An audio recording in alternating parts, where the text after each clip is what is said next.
अस्सलाम वालेकुम, क्या हाल है सब दोस्तों का। ले जी, ये 17 मादी है जो 2022 में जेठ में 11 परवाज़ें दी। 2 दफ़ा रात रही।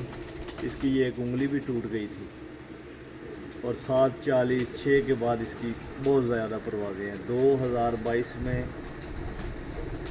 हमने 99% जो है ना रिज़ल्ट दिया था बाजियों का।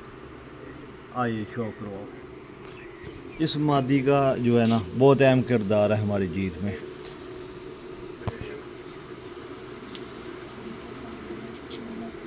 पूरी मादी दिखा, पूरी मादी दिखा।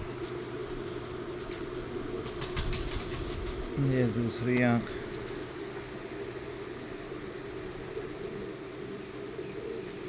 छाप ज़्यादा गूढ़ी कर गई है अभी। ये मादी का पर है।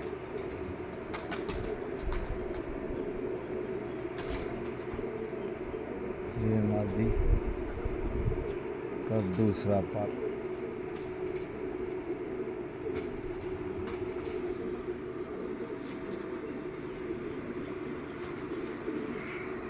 ये मादी का पंजा।